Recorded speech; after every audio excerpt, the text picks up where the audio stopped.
Hello and welcome to खुद की पाठशाला। आप सभी का स्वागत है हमारे यूट्यूब चैनल खुद की पाठशाला पर।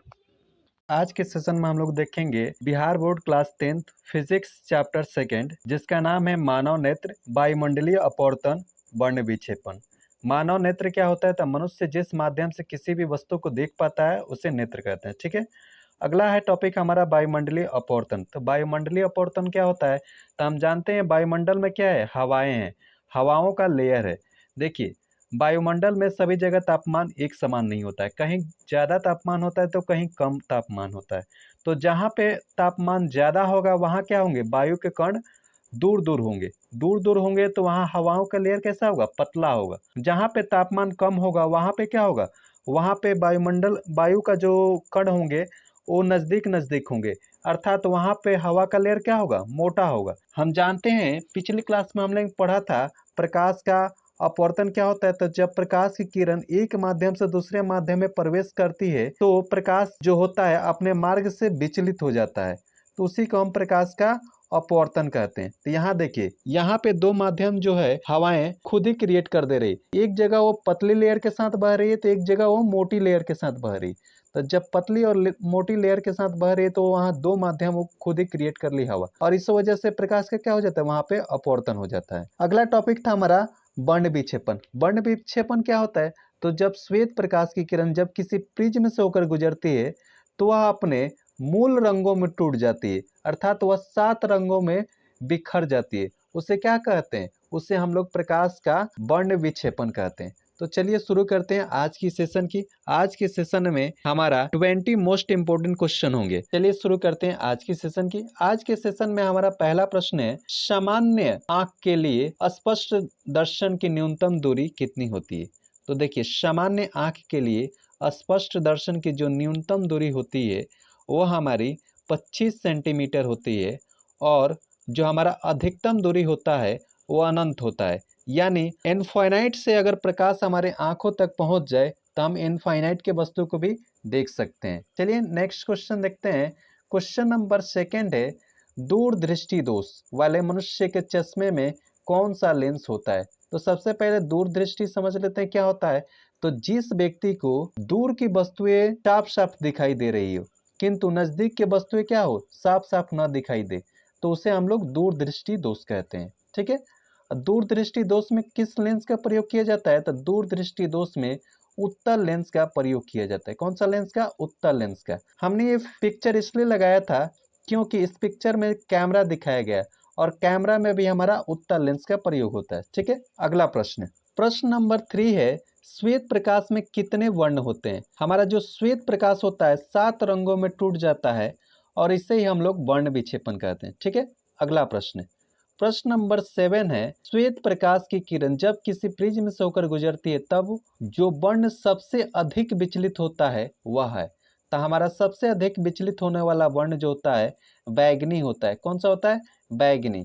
ठीक है। अगला प्रश्न, प्रश्न नंबर 5 है, प्रिज्म के भीतर से होकर गुजरने पर श्वेत प्रकाश के अपने विभिन्न घटकों में विभाजन को कहते हैं। तो जब श्वेत प्रकाश किसी प्रिज्म से होकर गुजरती है तो वह अपने मूल कणों में टूट जाती है, और इस घटना को हम लोग प्रकाश का वर्ण विक्षेपण कहते हैं। इस घटना को हम लोग क्या कहते हैं? प्रकाश का वर्ण विक्षेपण कहते हैं। नेक्स्ट क्वेश्चन है, प्रिज्म से निकलने के बाद श्वेत किरणें क्यों 7 रंगों में विभक्त हो जाती है? तो देखिए, प्रिज्म से निकलने के बाद श्वेत किरणें 7 रंगों में इसलिए विभाजित हो जाती है क्योंकि श्वेत किरणें जो होती है 7 रंगों से मिलकर बनी हुई होती है। तो हमारा सही आंसर क्या होगा? सही आंसर हमारा ऑप्शन नंबर सी हो जाएगा। सूर्य का श्वेत प्रकाश 7 रंगों का मिश्रण होता है। सूर्य का श्वेत प्रकाश क्या होता है? 7 रंगों का मिश्रण होता है।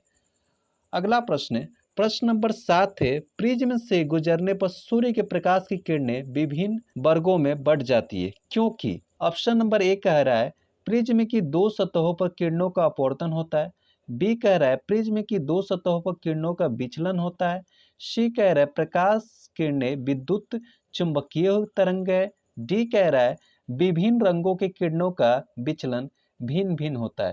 तो हमारा राइट आंसर क्या होगा? हमारा राइट आंसर डी हो जाएगा, क्योंकि सूर्य प्रकाश जो कि 7 रंगों का मिश्रण होता है उसके प्रत्येक रंग का जो है विचलन अलग अलग होता है, उसके प्रत्येक रंग का विचलन क्या होता है, अलग अलग होता है।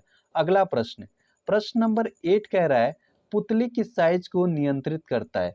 पूछ रहा है कि पुतली की साइज को कौन नियंत्रित करता है। तो हमारा जो पुतली होता है उसके साइज को परितारिका नियंत्रित करता है। कौन करता है, परितारिका। ठीक है। अगला प्रश्न, प्रश्न नंबर 9 है नेत्र में प्रवेश करने वाली प्रकाश किरणों का अधिकांश अपवर्तन होता है। तो जो भी नेत्र में प्रकाश की किरण प्रवेश करती है वह हमारा नेत्र का सबसे ऊपरी भाग जिसे हम लोग कॉर्निया कहते हैं उससे क्या होता है, अपवर्तित हो जाता है।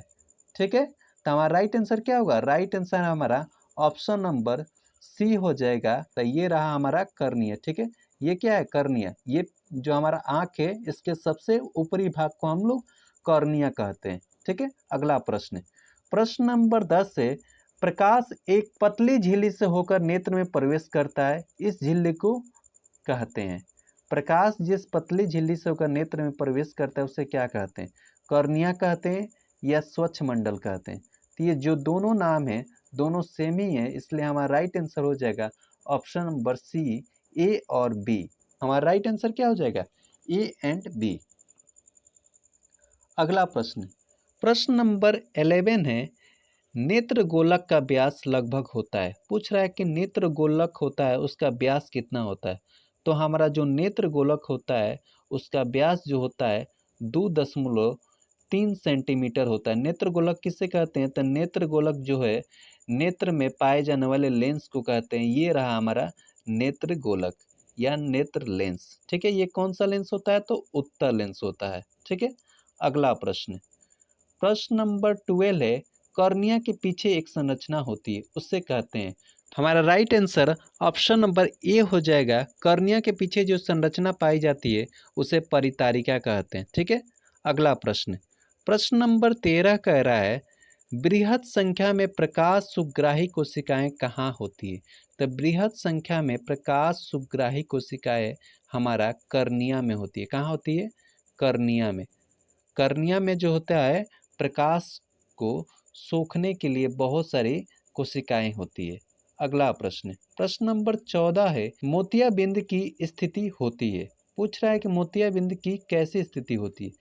क्रिस्टलीय लेंस की दुधिया हो जाना, क्रिस्टलीय लेंस धुंधला हो जाना, क्रिस्टलीय लेंस पीला हो जाना, ए और बी दोनों। तो हमारा राइट आंसर हमारा डी नंबर हो जाएगा, ए और बी दोनों हो जाएगा।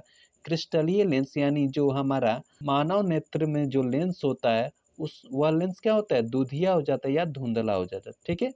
अगला प्रश्न, प्रश्न नंबर 15 कह रहा है इंद्रधनुष में कितने रंग होते हैं। तो हमारा इंद्रधनुष भी प्रकाश के वर्ण विक्षेपण का ही एक उदाहरण होता है, इसलिए इसमें भी कितने रंग हो गए, इसमें भी हमारा 7 ही रंग होते हैं। अगला प्रश्न, प्रश्न नंबर 16 कह रहा है टिंडन का प्रभाव देखा जा सकता है। टिंडन का प्रभाव पूछ रहा है कि कहाँ देखा जा सकता है। तो जो टिंडन होता है उसका प्रभाव जंगलों में देखा जा सकता है, बाजारों में देखा जा सकता है, खेतों में देखा जा सकता है, इनमें से सभी जगह। हमारा जो टिंडन प्रभाव है उसे हम लोग जंगलों में देख सकते हैं। टिंडन प्रभाव होता क्या है, तो जब किसी कोलाइंडी विलयन से प्रकाश की किरणें गुजारी जाती है तो उसमें छोटे छोटे कण हमें दिखाई देते हैं। इसी घटना को टिंडन प्रभाव कहा जाता है। टिंडन प्रभाव और हम कैसे देख सकते हैं, तो जब हमारे घरों में किसी छोटे छिद्र के माध्यम से जब प्रकाश प्रवेश करती है तो हमें उस प्रकाश में बहुत सारे धूलकण दिखाई देते हैं।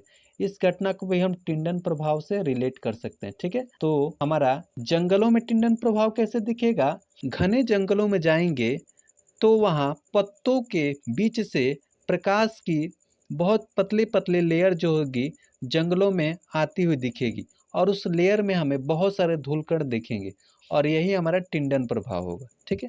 अगला प्रश्न, प्रश्न नंबर 17 कह रहा है अत्यधिक ऊंचाई पर उड़ते हुए यात्रियों को आकाश कैसा दिखाई देता है।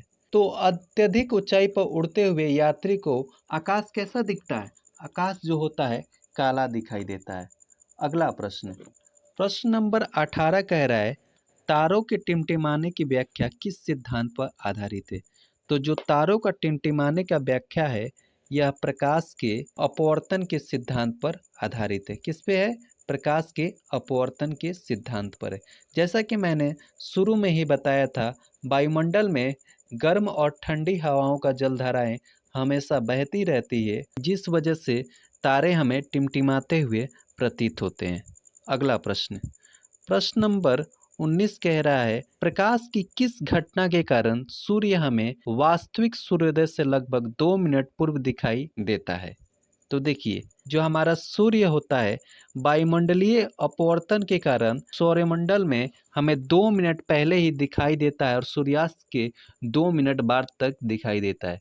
देखिए, यहाँ पे हमने एक पिक्चर लगाया है, जिसके माध्यम से मैं आपको समझाने की कोशिश करूँगा। इसमें देखिए, ये हमारा रहा वास्तविक सूर्य, ये रहा हमारा क्षैतिज रेखा। इसके ठीक नीचे हमारा सूर्य आ चुका है, फिर भी हमें सूर्य दिखाई दे रहा है। अब क्यों दिखाई दे रहा है? चूंकि हमारा सूर्य का जो प्रकाश है, वायुमंडल में अपवर्तित होकर हमें भ्रम पैदा कर रहे हैं कि अभी सूर्योदय क्या हुआ है, अभी नहीं हुआ है। ये वायुमंडलीय अपवर्तन के कारण हमें भ्रम होता है कि सूर्योदय हो जाने के 2 मिनट बाद तक हमें सूर्य दिखाई देता है। अगला प्रश्न, इसमें हमारा ऑप्शन जो है डिलीट हो चुका है, यहाँ आप लोग लिख लीजिएगा प्रकाश के अपवर्तन के कारण। ठीक है, प्रकाश के अपवर्तन के कारण। अगला प्रश्न, प्रश्न नंबर 20 से, नेत्र में प्रवेश करने वाले प्रकाश की मात्रा को नियंत्रित करता है। तो हमारा जो नेत्र में प्रवेश करने वाले प्रकाश की मात्रा को कौन नियंत्रित करता है? पुतली नियंत्रित करता है। कौन करता है? पुतली। पुतली कहाँ होती है? तो ये हमारा आइरिस के नाम से इंग्लिश में जिसे जानते हैं, ये हमारी पुतली होती है। जब किसी कमरे में प्रकाश बहुत कम होती है तो ये क्या होता है? सिकुड़ जाता है और बहुत ज़्यादा प्रकाश अंदर जाने के लिए मार्ग छोड़ देता है। और जब किसी कमरे में बहुत ज़्यादा मात्रा में प्रकाश होती है तो ये क्या होता है? फैल जाता है और प्रकाश को बहुत कम मात्रा में अंदर जाने देता है। ठीक है, तो यहीं पे हमारे सेशन की अंत होती है। Thanks for watching. जय हिंद, जय भारत।